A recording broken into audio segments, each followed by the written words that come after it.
ამერიკული ტარიფები, რომელიც აი ფაქტობრივად გლობალური ეკონომიკის ცვლილებას თუ რაღაცნაირად ცუნამის აღნიშნავს, რაც ახლა სოფლიოში მიმდინარეობს, რა ვერსია მაქვს ამაზე, ეს მინდა რომ გავარჩიო. ტარიფები არ არის სწორი. ტარიფები რო არ არის სწორი, ამას ასწავლიან პირველ კურსელ სტუდენტებს ეკონომიკაზე, ბიზნესზე და ასე შემდეგ, ვინც სწავლობს და აი მე უბრალოდ დარწმუნებული ვარ, რომ ამის შესახებ რაღაცა ტრამპის ეკონომიკურ გუნდს იმ ადამიანებს, ვინც ზოგადად ეკონომიკური პოლიტიკის თუ ზოგადად პოლიტიკის ჩამოყალიბებაში არის ჩართული ახლა ახალი ადმინისტრაციის, ანუ ეს ცოდნა აქვთ, შეუძლებელია არ ქონდეთ, იმიტომ რომ წარმოგადგენინოთ, აი თუ არ ვიცი თუ ვინც აკვირდებით, იცით თუ არა ვინ არიან ეს ადამიანები და მაგალითად ერთ-ერთი არის სკოტ ბესეტი რა, ანუ ესეთი ქვია ხაზინის მდივანი. მას მერე რაც ეს ადამიანი რაღაცნაირად საჯარო სივრცეში გამოჩნდა, ძალიან დავინტერესდი თქვა ვინ იყო. ნუ აღმოაჩინე რომ აი რაღაც დაახლოებით 9 მილიარდამდე ფული აქვს თავისი ნაშოვნი, მუშაობდა რა ვიცი სოროსთანაც კი მუშაობდა წლების 20 წლის წინ და ბრიტანეთის ინგლისის ბანკის წინააღმდეგ რაღაცებს იგონებდნენ. ასევე არის ფაქტობრივად პროფესორი, რომელიც სტუდენტებს ასწავლიდა დაახლოებით იმას, რასაც ახლა ფაქტობრივად აკეთებს, ამის შესახებ ბევრი აქვს ნალაპარაკები. და მიუხედავად იმისა, რომ მე ბოლომდე ეპოქში ვერ ვერკვევი, მე მას ვერ ვუშვებ, მით უმეტეს ისეთი ადამიანი თქვა, როგორც თქვა ილონ მასკია, რომ იმათ არიციან, რომ ტარიფები არის გადასახადი მოხმარებელს. აი, ჩვეულებრივად უცბად წარმოიდგინეთ, რომ ამერიკაში რაც ხდება არის ის, რომ ვიღაცა მომენტალურად წევს გადასახადებს ამერიკელებს. უბრალოდ ამერიკელებზე გადასახადის აწევა ეს იმასაც ნიშნავს, რომ ის ამერიკელები რა პროდუქციასაც ყიდულობენ, იმაზეც ეს გავლენას ახდენს. ანუ იმაზე ახდენს რა ფაქტიურად გავლენას და ის წარმოებლები, რომლებიც სხვა ქვეყნებში ამზადებენ პროდუქციას, რომლებსაც მე ამერიკელები ყიდულობენ, ეს პროდუქცია ძირდება და შესაბამისად ამ წარმოებლებსაც და ამ ქვეყნებსაც რაღაც პრობლემები ექმნება რა. სკოტ ბესეტზე რო ლაპარაკობდი როგორც ძალიან კომპეტენტურ ადამიანზე, ანუ არ დაგვაუწყდეს რომ გვერდზე აქეთ მხარეს მუშაობს ილონ მასკი, რომელიც თავრობის ხარჯებს ამცირებს. ანუ თავრობის ხარჯებს ამცირებს, ეს იმას ნიშნავს, რომ ამერიკელებზე უაზრო საგადასახადო წნეხის შემცირებას ცდილობს და ზოგადად ერთ-ერთი იდეა ტრამპის არის, რომ გადასახადები შეამციროს. აი მათ შორის ის გადასახადები, რომელიც წინა იმის პერიოდის დროს 16-20-ის პრეზიდენტობის პერიოდში შეამცირა, ეს გადასახადების შემცირება მუდმივი აქციოს რა. ზოგიერთ შტატში ლაპარაკი მიდის, როგორ უნდა გააუქმონ საშემოსავლო გადასახადი. ხო და წარმოიდგინეთ, რომ ერთის მხრივ ამერიკელებზე საგადასახადო ტვირთის დაკლების ოპერაცია მიდის ილონ მასკის და ზოგადად ტრამპის შიდა ეკონომიკური პოლიტიკის ფარგლებში და მეორეს მხრივ აქეთ ხარეს მთელი მსოფლიოს ანუ სავაჭრო ურთიერთობებზე ფაქტობრივად აი ესეთი რაღაც თერმობირთვული იარაღის გამოყენებით როგორც არის უზარმაზარი ტარიფები, რომლებსაც ამავე დროს ანუ ერთი შეხედვით არანაირი რაციონალური ახსნა არ აქვს. მარტივად რო ვთქვათ, რომ არის მაგალითად რაღაცა ქვეყნები, რომლებსაც ამერიკელებთან არაუბრალოდ რაღაც ტარიფები აქვთ ამერიკული პროდუქციისთვის დაწესებული. არამედ რაღაც სავაჭრო დეფიციტი აქვს, რომელიც ერთი შეხედვით არაფერს არ ნიშნავს. მაგალითად აი კოტ დივუარი თურმე კოტ დივუარს აქვს რაღაც მილიარდიანი სერპლასი, ანუ სავაჭრო ბალანს, დადებითი ბალანსი ამერიკასთან, იმიტომ რომ ეს საწყალი ღარიბი ქვეყანა კოტ დივუარი აწარმოებს კაკაოს, რომელსაც ამერიკელები ბევრს ყიდულობენ, სამაგიეროდ რადგან კოტ დივუარი ღარიბი ქვეყანა, ამერიკულ აიფონებს თუ რაღაცებს ცოტას ყიდულობს რა. ხო და უცბად კოტ დივუარის ასე ვთქვათ, ეს კაკაო გაძვირდა. ხო და ვინ გადაიხდის ამ კოტ დივუარის გაძვირებული კაკაოს ფასს რა, ვინ უნდა გადაიხადოს, ანუ ამ ლოგიკას რომ მიყვე, ხო, ამერიკულმა მარსი, რომელიც რა ვიცი, შოკოლადს აწარმოებს და ასე შემდეგ, ეს ხალხი ფაქტობრივად როცა გაყიდის უკვე ამერიკაში მარსს, იმაში იქნება კოტ დივუარული გაძვირებული კაკაო. დარწმუნებულია, რომ ესეთი ელემენტალური ჭეშმარიტება, რომ ტარიფები არის გადასახადი მოხმარებლის, გადასარევად იციან ამ ადამიანებმა. ესე იგი, რაღაც სხვაშია ხო საქმე, ანუ და ჩემი ვერსია მაგალითად რაღაც სხვაშია საქმე მდგომარეობს იმაში, შეიძლება მე ვცდები ამაში, აი იმაში არ ვცდები, რომ ხალხმა არ იცის, რომ ტარიფები ცუდია, ხიხი არ არის რა.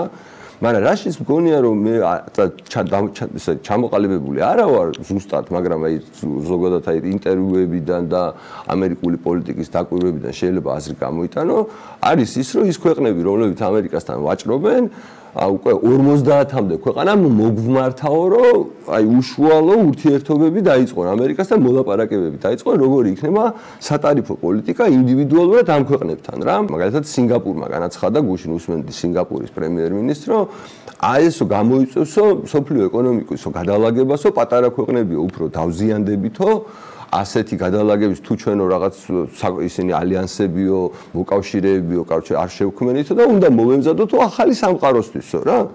ანუ სინგაპურის ერთ-ერთი მსოფლიოში უმდიდრესი, ზოგიერთი დათვლით მართლა უმდიდრესი, ანუ განსაკუთრებით იმ ქვეყნებში, ვისაც ნავთობი არ აქვს. ასეთი ქვეყნის პრემიერ-მინისტრი, რომელიც გამორჩეულია იმით, რომ ეს ამ ქვეყნის საჯარო ადმინისტრაცია სულ ყოველთვის იყო ძალიან კომპეტენტური, ამბობს, რომ სოფლიოში დიდი გადალაგება იწყებაო და ყველამ უნდა მოემზადოთო, რომ დავივიწყოთო ის წესრიგი, რომელიც აქამდე იყო. ხო და ანუ ეს რას ნიშნავს? თავის დროზე, როდესაც მაგალითად ის წესრიგი დამყარდა, რომელიც დღემდე ფუნქციონირებს, ბრეტონ ვუდსის წესრიგი ეწოდებოდა რა. ანუ რო წარმოგადგენთ, იყო ისეთი შეთანხმება, რომ როგორ გავაკეთოთ ესეთი გლობალური ეკონომიკა, სადაც ადამიანები რაღაც წესრიგით შესაბამისად, ანუ ადამიანები და მთელი მსოფლიოს ეკონომიკა რაღაც კონკრეტული წესრიგის შესაბამისად იფუნქციონირებს და ამიტომ ისეთი დაზუსტულად რო შეხედო ამ შეთანხმებას, შინაარსი იყო ესეთი, რომ არის ქვეყნები რა, რომლებიც ჩვენიანები არიან, თან რაღაცნაირად რაღაც პრეფერენციული ვაჭრობა გვაქვს ერთმანეთს ხელს არ ვუშლით და ასე შემდეგ და ასე შემდეგ. არის ქვეყნები რაღაც რომელიც ფეხებზე ვკიდია რაღაცა ნეიტრალური ქვეყნები და არის ქვეყნები მტრები არიან რა, რა ვიცი, მაგალითად საბჭოთა კავშირი, იქ რაღაცა მაოს ჩინეთი, ასე შემდეგ. ანუ აი ესე იყო რა მსოფლიო დანაწილებული და მოკლედ ტრამპი რასაც აკეთებს, ეუბნება ხალხს, რომ მოდიო ახლიდან მოვილაპარაკოთო რა, რომ ეს წესებიო, რომელიც მომენტ ჩვენ ამერიკელებმა გავაკეთეთ თავის დროზე, აი ამ რაღაც მეორე მსოფლიო ომის დასრულების შემდეგ პერიოდში როგორი წესრიგით ჩვენ შევქმნით, ეს ამერიკელებს აღარ გვაწყობსო, სხვა წესრიგი გვინდაო და მოდიო ერთ-ერთზე მოვილაპარაკოთო რა. და გუშინ დილით ფაქტიურად ტრამპის ინტერვიუ იყო ჟურნალისტებთან, ყაყვება ესეთ რამეს რა, რომ ჩვენთვის ეხლა მთავარიო მოწინააღმდეგეო არისო ჩინეთიო, რომელიცო რომელთანაც რაღაც ტრილიონიანიო დეფიციტი გვაქვს სავაჭრო და ევროკავშირიო რა. სხვა ქვეყნები არ უხსენებია. ძირითადად ევროკავშირზე გააკეთა აქცენტი, როგორც ქვეყნებზე, რომელიც თავის დროზე იყვნენ ამერიკელების რაღაც მოკავშირეები და ეხლა ამერიკელები თვლიან, რომ ეკონომიკური თვალსაზრისით თავარი მოწინააღმდეგეა რა ამერიკის, იმიტომ რომ ჩვენი რესურსებით სარგებლობენო უსამართლოთო რა. ნუ ნაწილი გასაგებია, რასაც ამბობს, რომ ჩვენ მათ თავდაცვას უზრუნველყოფთ და ისინი ჩვენს პროდუქციას საკუთარ ბაზარზე თავისი რეგულაციებით ბლოკავენ.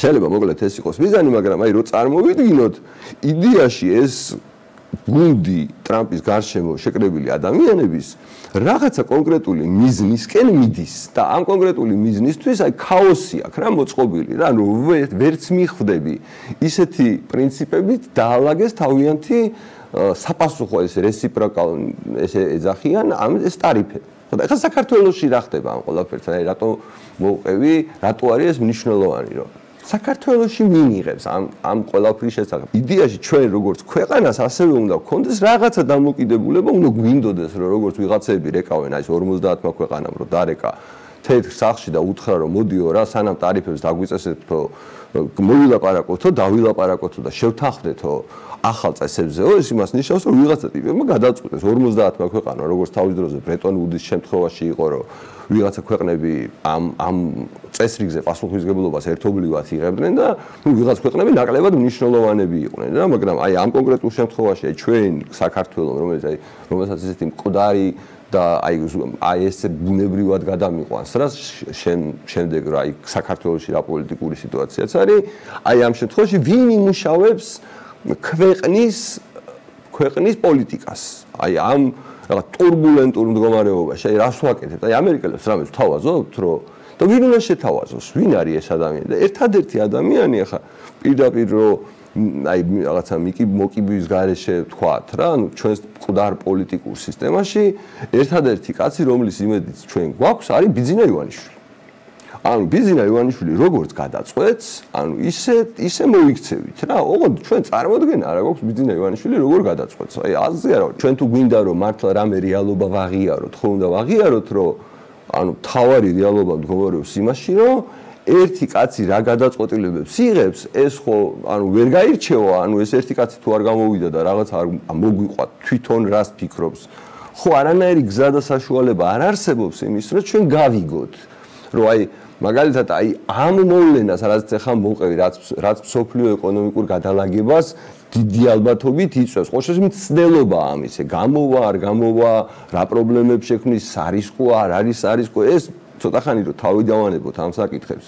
ეს ხო ფაქტია, რომ ესეთი რამე ხდება და ჩვენ რა შვებით ამ სიტუაციაში. შენ დღეს რაღაც სანდრომ დაწერა ქირჩის პოზიცია, რომ ჩვენ საუკეთესო შემთხვევაში, როგორც მაგალითად ისრაელი მოიქცა, როგორც ტაივანი მოიქცა, ჩვენ ტარიფები უნდა გავანულოთ ამერიკასთან. თუ რამე ტარიფები გვაქვს, მათ შორის ის ტარიფია საბოლოო ჯამში რაღაც 300 ლარიან რაღაცებს, 300 ლარზე მეტ რაღაცას რო ვიწერთ Amazon-იდან და მე 18%-იანი DGG რო ახლა რა მნიშვნელობა აქვს რა ერქმევა, ტარიფი ერქმევა, DGG ერქმევა, რაღაცა ერქმევა. საბოლოო ჯამში ხო ჩვენი გადასახადია რა ამერიკულ პროდუქციაზე ქართველი მომხმარებლისთვის. ანუ სინამდვილეში მე ამერიკიდან თუ რამე პროდუქცია შემოდის, ამერიკულს მოუხსნდი გადასახადს. აი მაგალითად მე რო საქართველოს მთავრობის ადგილას ვიყო. მაგრამ როგორ ვიქნები? მე ვერა ვარ საქართველოს, არათუ ვერა ვარ, არამედ არც კი ვიცი საერთოდ ამ თემაზე საქართველოს მთავრობა, საერთოდ რას ფიქრობს? ანუ საერთოდ საქართველოს მთავრობა ვინ არის? ანუ ეხლა მაგალითად აი ქოცებმა რომ მოხსნეს თავისი მაღალჩინოსნების რუსის უფროსი, ვიღაცა მოხსნეს. ეს ხო რას ნიშნავს, რომ ჩვენ ვერასოდეს ვერც კი გავიგებთ. რა იყო მიზეზი? უბრალოდ ბატონმა ბიზინამ ცუდ ხასიათზე გაიღვიძა. ეს იყო, არ ვიცი, ნარჩი წააგო, როგორც სანდრო ხშირად ამას ამბობს ხოლმე, აი ნარჩი ვიღაცასთან წააგო, რომ მოდი სუსის უფროს მოხსნი, მე რაღაცა შევპირდები, რომ რაღაცას ვიზავან, ვიღაცას შევპირდე, გამოაცხადებს, რომ მინისტრად ვნიშნავ და მე მინისტრათაც არ დავნიშნავ. აი, ხო ხდებით, წარმოგიდგენთ პრობლემა რაში მდგომარეობს, რომ ანუ ჩვენი ქვეყანა ვართ რეალურად, აი რაღაც რუსებს და რაღაცებს რო ეძახით რა შუაშია, ანუ ისეთივე რაღაც ავტორიტარული ქვეყანა, რომელშიც ერთი კაცი უბრალოდ მართავს. შეიძლება ეს ერთი კაცი ძალიან კეთილია, ძალიან ჩვენიანია, სულ ჩვენთვის კარგი უნდა, ცდილობს, მაგრამ როგორ ცდილობს, რატო ცდილობს, ან ცდილობს თუ არა, ამის ფაქტობრივი მტკიცებულებით დადასტურება იდეაში წარმოუდგენა არ გვაქვს, არ შეგვიძლია, უნდა ვენდოთ. აი უბრალოდ რა სიტყვაზე უნდა ვენდოთ. ჩვენი ქვეყნის მთავარი პრობლემა არის, რომ ყოველგვარი პროცესის გარეშე ვიღაც ავტორიტეტს ვენდობით. ანუ მთავარი პრობლემაა ეს, რომ აი ის ყავს რა ქვია, კერპი ყავს რა. ანუ ამას სინამდვილეში ქვია კერპთაყვანისმცემლობა.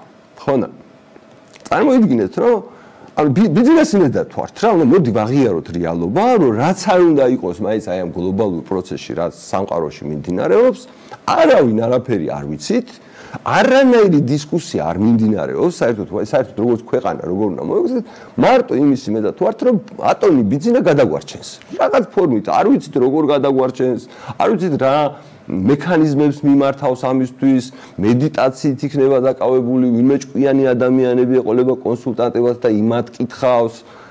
მაგრამ აი რაც ნახდათ ვიცით, საბოლოო ჯამში ამ კაცის თავში უნდა მოხდეს ამ რაღაცა გადაწყვეტილების მიღება, აი ასე მოიქცევით თუ ისე მოიქცევით. აი ამას ნიშნავს ანუ დიდი კერპთაყვანისმცემლობა, აი მთელი ქვეყანა რო ამას ვაკეთებთ, უმრავლესობა რო ამას ვაკეთებთ რა. ხო და